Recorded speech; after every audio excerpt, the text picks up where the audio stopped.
Hey guys, LevelCap here. Today we're going to be getting 500 kills with the SR338 sniper rifle. This is the only semi-automatic sniper rifle exclusive to the Recon class. Now this was by far the most requested weapon for me to master next, and it's not hard to see why. It's a very difficult gun to use.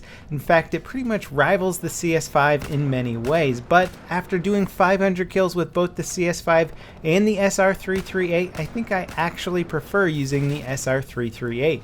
The CS5 is just hard to use all around. However, mastering the CS5 actually got me some good tips for mastering the SR338, and that is the ACOG sight. Now I did mess around with a few different types of optics for this sniper rifle. You can go as high a magnification as you want or low as magnification as you want. It does classify as any of the other sniper rifles out there, but the accuracy with this gun for follow-up shots just seems to go downhill very fast, and since you're going to be wanting to use this in a lot of medium to long-ish range situations, the ACOG seemed to be a really good fit for that. You're going to need to maintain a good spot to take cover with. This is not one of those weapons where if you can just line up your shot easily, you'll get a one-shot kill. You cannot get a one-shot kill with this gun for any reason at long range unless your target is extremely hurt. So you can line up the headshots, which I do recommend doing at further ranges, but that's only going to allow you a two-shot kill with this weapon. So have some good cover, because if somebody is at medium range and they see you,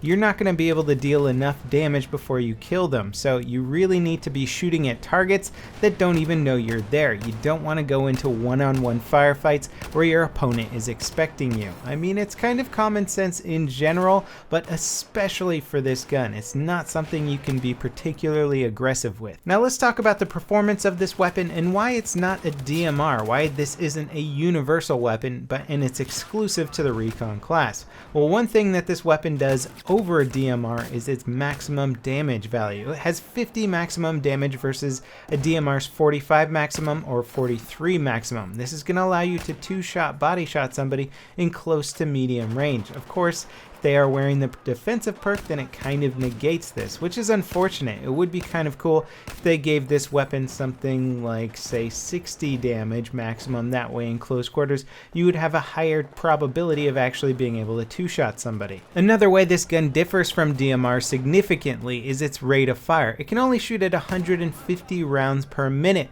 versus a DMR's more characteristic 260 or even 330 rounds per minute. This means that although the weapon is still doing more maximum damage than a DMR, you're still doing less damage per second than your average DMR because you can't put out enough follow-up shots quick enough. Now, considering that a lot of players run defensive perk, and to get that two-shot body shot kill with this weapon you have to be at 12.5 meters or closer, there really aren't too many benefits to really want to use this weapon over a DMR. In the long run, both guns end up requiring about 3 shots to down pretty much every single opponent. So what do you want? A gun that shoots slower and slightly less accurately, or a gun that shoots faster and is better for follow-up shots? I mean, it's kind of a no-brainer, and unfortunately this gun still needs quite a bit of tweaking before it's going to be able to compete with your average DMR. Now let me pull up the SimThick stats here so I can show you a very weird statistic that I've never really had to talk about on any other gun before because it wasn't really a big issue,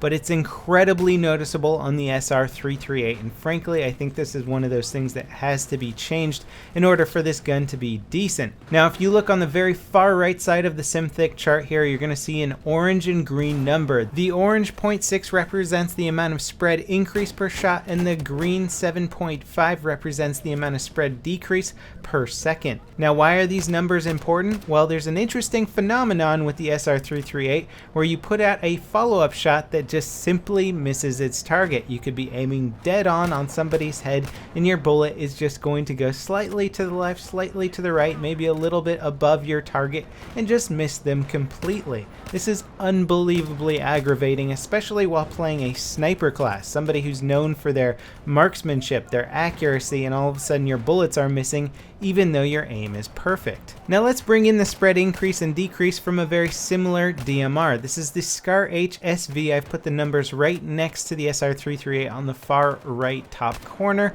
and you'll notice that the spread increase per shot is only 0.3, where the spread decrease per second is 15. Now when I spam fire the SCAR HSV, although generally I don't need to, it still feels like a very accurate weapon. I'm not feeling like my shots are missing, even though my crosshairs are dead on. I do feel that way with the SR338. Now granted, the SCAR HSV has a higher rate of fire than the SR338, but it's still a much more accurate weapon with follow-up shots. Having follow-up shot inaccuracy is mind-numbingly aggravating. It is just something that shouldn't be in the game, and they definitely need to fix the actual spread properties of this weapon. Now I do apologize for throwing all those numbers at you guys, but there's a reason why so many people dislike this weapon, and it's simply because when you shoot at a specific location with a follow-up shot, your bullet is not guaranteed to actually hit that shot, and there's nothing more aggravating than that, especially when using a precision weapon like a sniper rifle. Now if the spread issue on this weapon were actually fixed, it would be a much more interesting weapon, and there would actually be some reasons to use it over a DMR for certain situations. One of the benefits that this gun does have over DMRs is that it has a much higher damage drop off, so you can actually shoot targets much further away and still get a 2 or 3 shot kill. Something that I ended up doing a lot with this weapon was either getting a headshot first and then following up with a body shot, or getting a body shot and then following up with a headshot for an easy 2-shot kill at longer ranges. You'll notice that a lot of bolt action snipers still get 2-shot kills anyway, so in that department this gun is going to be a bit better than a bolt action sniper, since you can fire follow-up shots a bit quicker. Now it's really unfortunate that this gun is in such a sorry state right now, because 1, it looks amazing, and 2, it actually would provide an interesting alternative weapon for the recon class, but in my opinion it's just not worth using right now.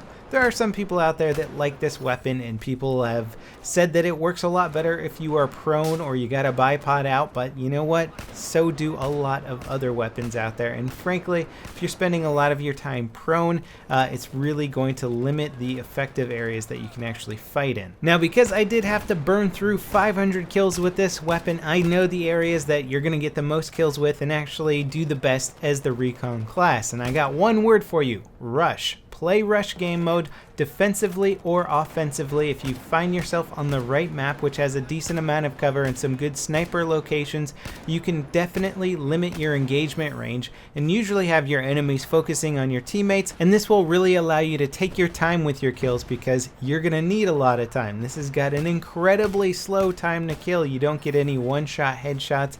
It's a 2-shot minimum, 3-shot average. And if you think about that for a second, if you are getting the 3-shot kill consistently, you only have a 10-round magazine with an extra 1 round in the chamber, so you got a good 3 kills in your magazine, provided that you're doing amazingly well and not missing any of your shots. And since we don't all have aimbot programs, we're certainly going to be missing a lot of our shots with this gun, so probably an average of 2 kills per magazine before you need to reload. The reload time is about 2.3 seconds for a short reload, not incredibly fast, and considering all the other stats that we have to get around with this weapon, it would be nice to have a slightly faster reload. Now because this is not a bolt action sniper rifle, instead of putting a straight pull bolt on there, which I consider pretty much mandatory if you're running a bolt action sniper in this game, you can replace that with something like a rangefinder should you want some numbers on the screen to help you kind of zero in your headshots at extreme long ranges. Now I did complain about this weapon's accuracy earlier, but I will say its very first shot is actually 100% accurate, so you could put your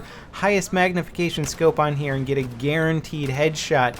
It's just not going to be a guaranteed headshot kill. So frankly, for my purposes, I like to use the ACOG and kind of rely on slower paced follow-up shots to take down my targets. And there we go, got the Mastery Dog tag, 500 kills in the bag. Now I don't have to use this gun ever again, or maybe I will. I have a feeling we're probably going to see some updates to the stats on this weapon, and who knows, it could end up being my favorite sniper rifle. As always guys, thanks for watching, and don't forget to leave your comments about which weapon you would like me to master next time. There's a list of the available ones in the video description.